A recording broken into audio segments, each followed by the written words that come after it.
Zdravljeni, z vami sem Minka in danes bomo govorili o hormonu inzulinu in zakaj je tako zelo pomembno, da ga sploh razumemo, kako deluje. Tisti, ki poznate sladkorno bolezen, veste, da je to najbolj pomemben hormon, ki neha delovati takrat, ko nekdo zboli za sladkorno boleznijo tipa 2. Tudi tisti, ki imajo sladkorno bolezen tipa 1, pomeni, da jim ta hormon sploh ne deluje. Kaj pa tisti, ki smo občutljivi na ta hormon, ki imamo težave z inzulinom, pa niti mogoče ne vemo. No, v glavnem, za vse tiste, več znanja boste seveda dobili v moji prvi knjigi, Ko imajo hormoni žur, in ko sem jaz to razumela, sem rekla, wow, to je nekaj, kar je tisto, kar bi mogel vsak razumeti. No, potem, ko sem raziskovala naprej, Minkina kuhinja, tam noter imate pa še več takih nasvetov in zdaj bom dala ključne te napotke, seveda v Minkini kuhinji, to je tale knjiga, imate noter tudi recepte in zdaj pripravljam novo knjigo, zdaj ta nova knjiga, ki je pa zdaj že možno prednaročilo dati, je pa naslov, Ko hrana zdravi dušo in telo. Ampak 10 najbolj pomembnih nasvetov iz Minkine kuhinje. Ko enkrat to razumete, potem razumete vse. Prva zadeva, morate razumeti, ali pa moramo razumeti. Hormon inzulin je hormon, ki odpira celična vrata. Se pravi, je dobrodošel hormon. Ni nekdo, ki nam dela zgago. Je tisti, ki hrano spravlja v celico, ki poskrbi, da hrana pride do izgorevanja. V glavnem je hormon, ki pomaga pri tem, da pride hrana tja, kamor mora priti. Ampak kaj se pa zgodi? Ko mi jemo pretežno sladko hrano, ogljikove hidrate, se veste, lejte, zdaj lepo let, palačinke, pa pica, pa sladoled, pa mogoče še kakšen alkohol, pa pivo, da o tem ne govorim, se dejansko zgodi, da naš krvni sladkor kar naprej se dviga. In to pomeni, lejte, vam raje narišem, da bo bolj enostavno. Vi pojeste, mogoče že začnete dan, ne vem, greste na potovanje ali greste nekam in načeloma se dnevi začnejo kako? Krosant, za zajtrk, maslen rogljiček, ki se stopi v ustih, bela moka plus maslo.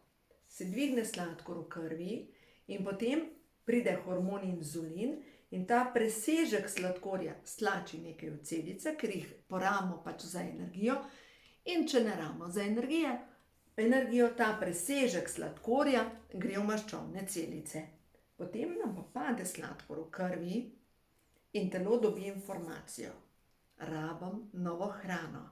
Mi dobimo v ustih občutek sline, ta trenutek bi nekaj jedla. In seveda pojemo nekaj, kar je pri roki. Takrat vedno dobimo občutek, da bi jedla, ne vem, jaz zase govorim, nekaj bi jedla. Odpreš hladilnik, pač seveda vsak ima v svojem hladilniku ali pa nekje na dosegu nekaj, kar je sladko. In jaz recimo, ko sem imela huda nihanja, sem posegala po domačih piškotih. Nekateri posegate po čokoladi, nekateri po sladoledu. In spet se dvigne sladkor v krvi, spet je presežek sladkorja, telo pošlje inzulin, in spet ta presežek gre v maščobne celice. Zato je zelo pomembno, če mi želimo dobro počutje, dolgotrajno energijo, da ni, da ste enkrat utrujeni, da se počutite tako brez energije, brez motivacije, vse vam gre na živce, je pomembno, da krvni sladkor ostaja v ravnovesju. Se pravi, mi moramo razumeti hormon inzulin. Hormon inzulin, da ostaja v ravnovesju, je pomembno, da jemo, da je obrok sestavljen na ta način, da je srednji glikemični indeks tam okrog 35 ali pa pod 35. No, jaz sem zdaj čisto navdušena nad domačim kruhom, zdaj pečemo kruh z drožmi in ja, ta kruh z drožmi, to bo v ta novi knjigi, ta recept. In zdaj, če pogledamo, recimo, da zjutraj zajtrk začneš. Jaz vam govorim, kaj sem danes pojedla. 2 jajci plus 2 kosa kruha z drožmi plus narezano papriko in paradižnik. In zdaj, če mi pogledamo srednji glikemični indeks, paprika, Poglejte, jajce ima glikemični indeks 0, kar je beljakovina. Kruh z drožmi, pa kar je polnozrnat, ima glikemični indeks 45, paprika ima glikemični indeks 15. Se pravi, če mi zdaj to skupaj seštejemo, 15 plus 45 je to 60, plus 0 je 60, to pomeni 60 deljeno s 3 živila je to 30. To pomeni vse, kar je pod 35, sladkor ostaja v ravnovesju, jaz imam energijo, se dobro počutim. Problem pa je, ko pojemo recimo bel kruh, pa zraven pa namažemo med gor ali pa marmelado. To je atomska bomba za naše celice. Zato je tako zelo pomembno razumeti tudi načelo srednjega glikemičnega indeksa. Vam dam še drug primer. Recimo, imate kos kruha recimo z drožmi ali pa ajdov kruh, beljakovinski ajdov kruh je še boljši. Beljakovinski ajdov kruh ima tam glikemični indeks okrog 20. Na ta beljakovinski ajdov kruh date pršut, je 0, ker je beljakovina, date sir ali pa mocarelo, ker je 0, dodate zraven olive 15, se pravi imate 20 plus 15, je to skupno 35 deljeno 4 živila, pomeni, da je to manj kot 10. Skupni glikemični indeks obroka in to pomeni, da lahko brez slabe vesti jeste. No, zdaj pa kaj se pa zgodi, ko zvečer greste ven, recimo zdaj polet, dolgi večeri, greste nekam, si zaželite sladoled, ker sladoled je tako božanski. In se usedete, zraven mogoče še kozarček vinčka ali pa kozarček piva. Kaj se zgodi? Pivo ima glikemični indeks kar 115. In če prej niste jedli beljakovinske hrane, pomeni, da sladkor v krvi podivja, gre v višave. In se zredite, kljub temu, da zelo malo jeste. Ravno tako sladoled. Sladoled ima glikemični indeks okrog 70, ravno tako pošlje sladkor v višine. In če vi želite, da vam sladoled ne dela težave, da vam pivo ne dela težave, v tem primeru, preden popijete pivo, potrebujete beljakovine. Kaj to pomeni? Pač pojeste sir ovit s pršutom, zraven olive. In brez slabe vesti lahko potem popijete pivo. Ali pa greste na sladoled in zraven, zdaj če ni prepozno za vas, popijete skodelico kave. Še boljše pa je, da s sabo nesete namočene mandlje. In če imate mandlje prej, pa potem sladoled, sladkor ostane v ravnovesju. Pač dejansko lahko jeste vse, samo pomembno je, da razumete. Če ne želite, da sladkor gre v višine, potrebujete pred obrokom, ki ima ogromno sladkorja, se pravi alkohol, pivo, vino, sladoled, potrebujete beljakovine. In če ne veste, kje so beljakovine, pojeste 2 žlici skute ali pa pojeste pest mandljev. In je to. Pol naslednja zadeva je ena taka skrivnost, ki pomaga pri tem, da se dobro počutite. Se pravi, zdaj ste razumeli. Prva zakonitost je, pred obrokom, če ne veste, kje so beljakovine, pojeste nekaj od beljakovin, skuto ali pa oreščke. Druga taka zakonitost, da sladkor hitrejš izgoreva oziroma da se boljš počutite, da vaše telo ne shranjuje. Po enem obroku, najboljš po glavnem obroku ali pa po večeri, greste se za 10 minut hoditi. Zakaj pa to pomembno? Gibanje takoj po obroku izprazni glikogenske zaloge v mišicah. Mi imamo v mišicah glikogen, to je v bistvu shranjena energija za primer, da je treba teči, boj ali beg. In če takoj po obroku gremo hoditi, se porabijo te glikogenske zaloge za proizvajanje energije, po drugi strani pa potem hrana, ki jo zaužijemo, najprej napolni te glikogenske zaloge in mi se zaradi obilnih obrokov enostavno ne zredimo, pa se počutimo dobro in ne pademo dol in pač enostavno se dobro počutimo. Potem zdaj naslednja stvar, par opornih točk sem si napisala, Še to. Kar morate vedeti, še to, vlaknine. Vlaknine pred obrokom so spet zelo pomembne. In še najbolj sploh za te poletne mesece. Začnite vsaj en obrok na dan, s tem, da pojeste najprej solato, okisano solato. In kombinacija solata, v kateri je kis, se pravi ocetna kislina, aktivira vlaknine in te aktivirane vlaknine nabreknejo v črevesju in naredijo prepreko, bariero, da hrana, ki jo kasneje zaužijemo, enostavno ne more to hitro se spreminjati v krvni sladkor in dalj časa ostajamo siti in se počutimo dobro. Pa še ena taka zakonitost zdaj za poletje. Zelo pomembno je, da zvečer jeste beljakovine. Kako si zdaj zagotoviti beljakovine, ker vemo, da je na dosegu roke, sploh ker smo bolj žejni ali pa ker so dolgi večeri, ker mogoče posedimo z nekom, pa imamo pol tako, pa en kozarček alkohola, vina, en kozarc piva. Kaj se zgodi v tem primeru? Če nimamo prej podlage beljakovin ali pa vlaknin, najboljša pa kombinacija tako vlaknin kot beljakovin, gre alkohol direktno v jetra. Direktno, ne? In alkohol se pa direktno presnavlja. Najprej hoče telo spraviti ven strupe, šele potem gre delati te običajne procese. In kdor vidi, da nikamor ne pride s svojim zdravjem, s težo, da se kar redi, da sploh ženska po 45. letu. Veste, zakaj tole snemam? Zadnjič sem opazovala eno gospo in pač nisem sodelovala v pogovoru, ampak je bila tako blizu, da sem pač slišala pogovor njene prijateljice in razlaga, kako se je zredila, kako ne more shujšati, kako samo dela zdaj v teh poletnih mesecih in kako je cela napihnjena. In ima takole globoke gube. In seveda moja misel je bila, tale gospa vsak večer, ko se nadela, ker dela v turizmu, ko se nadela, ko pride domov, ona se naji kruha, ker je pri roki, nima pojma, da mora jesti beljakovine in zelenjavo in si privošči nekaj od alkohola in kozarc vina. Ampak za žensko po 45. letu, če vsak večer popije kozarec vina ali pa po možnosti še kaj žganega, se začne dogajati, da njeno telo je preobremenjeno z alkoholom. In sploh za ženske se jim tukaj noter naredijo take globoke gube in pojavi se trebušna maščoba.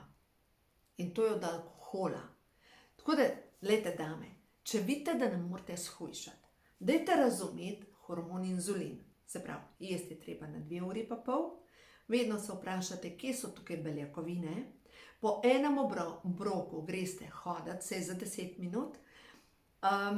Fino je, če razumete, da pač ta srednji glikemični indeks, se pravi, da izbirate živila, ki imajo nižji glikemični indeks. Ja, zdaj boste rekli, kako naj to se naučim? Preprosto. Vzamete knjigo Minkina kuhinja, ali pa vzamete to novo knjigo, ki jo zdaj pripravljam, Hrana, ki zdravi dušo in telo, in pogledate. Se pravi, grenivkin sok, primer, ima 48 glikemični indeks. To je čist preveč. Pa si rečeš, grenivka je ja zdrava. Je, ampak, če imate vi sok nima vlaknin noter. Če vi jeste grenivko, je to super skupaj z beljakovinami. Zakaj? Zato, ker ima vlaknine, zato, ker ima noter en ključen encim, bromelain se imenuje, ki deluje na to, da se hrana razgradi hitreje, sploh beljakovine, na aminokisline. Poleg tega pa vsebuje C-vitamin, ki je potreben za aktivacijo hujšanja, za karnitin. Karnitin je pa voziček za odvečno maščobo. Ampak zdaj, če se vrnemo grenivkin sok, ga popijete zvečer. Nič takega nisem jedla, pač šli smo na pijačo, pa še alkohola nisem pila, pa sem cela napihnjena. Grenivkin sok ima glikemični indeks 48. Če vi želite, da sladkor ostane v ravnovesju, bi mogli prej pojesti eno pest mandljev ali orehov ali pinjol, pač nekaj od oreščkov. No, potem zdaj, če naprej pogledamo. Recimo, pečena koruza, 55 glikemični indeks, absolutno previsok glikemični indeks. Ali pa ananas, 55 glikemični indeks. Če želite, da ananas ne sproži te glikemijske reakcije, pač prej treba beljakovine. Veste, kaj naredite?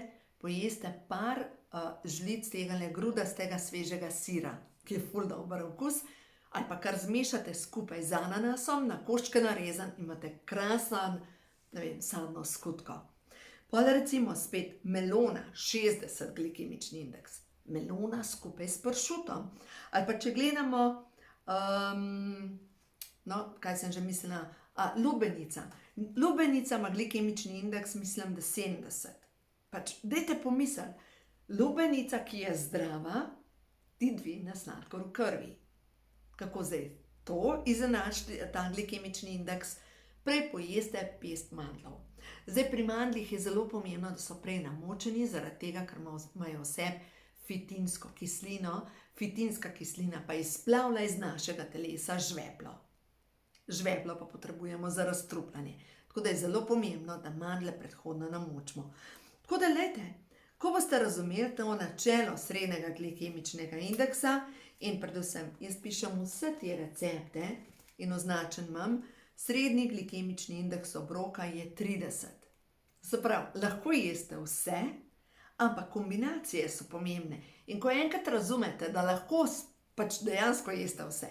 Jaz sem danes za kosilo kuhala rižoto, božansko rižoto, pač jaz, če bi imela restauracijo, bi odprla restauracijo z rižotami.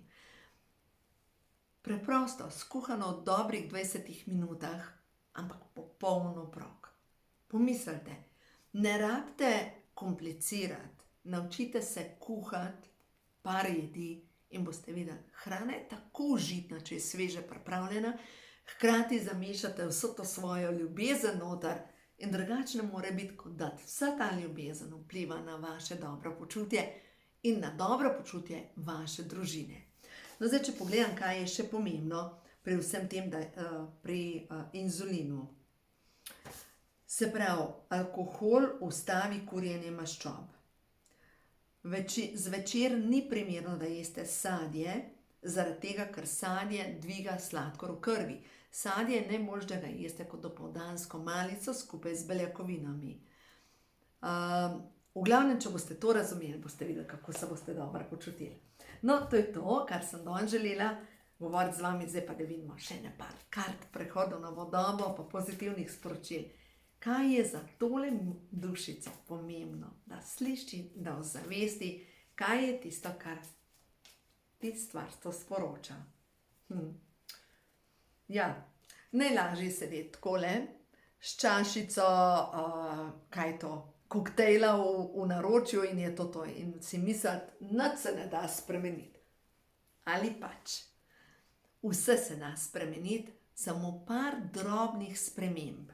Vse se da spremeniti. Razumevanje, vse lahko jeste, čisto vse, samo kombinacije so pomembne. In naslednjo, energija, ki podpira, gre skozi mene, vibracijo novega sveta. Očitno je čas, da razumemo, da hrana, ki je predelana, ki vsebuje škrob, ki vsebuje sladkor, ki vsebuje predelana živila, ki vsebuje umetne ojačevalce, ni hrana, ampak je antihranilo za naše telo, za našo dušo in dobesedno upočasnjuje naše presnovne procese. Da vidimo še eno karto. Tole, čustveni strup zapušča moje telo. Ja, čustveni in telesni strup, vse je tako, kot je prav. In ustvarjamo novo zemljo. Vodi me srce, ti si boginja, ustvarjalka nove dobe. Tako čutim, da ta nova doba, ki prihaja, v kar sem 100%, da je praktično tukaj, ta nova doba absolutno podpira zdravo prehrano. In čas je, da vse to, kar upočasnjuje naše telo, našo presnovo, naše celice damo stran, zaradi tega, da lahko naše fizično telo vibrira na višji vibraciji. In ja, tako čutim, vibracija na višji vibraciji je povezana prvo s tem, kakšno hrano izbiramo. Zato izbirajte zdravo, zato ker se imate radi. Zato ker je čas, da svoje telo nahranite z ljubeznijo in tudi hrana, ki jo pojeste, je dejansko ljubezen, ki jo zaužijete. Zato ker se imate radi. Vaše telo je svetišče in ne more biti smetišče. Tako da uživajte, vse dobro vam želim in se vidimo kmalu v naslednjem videu.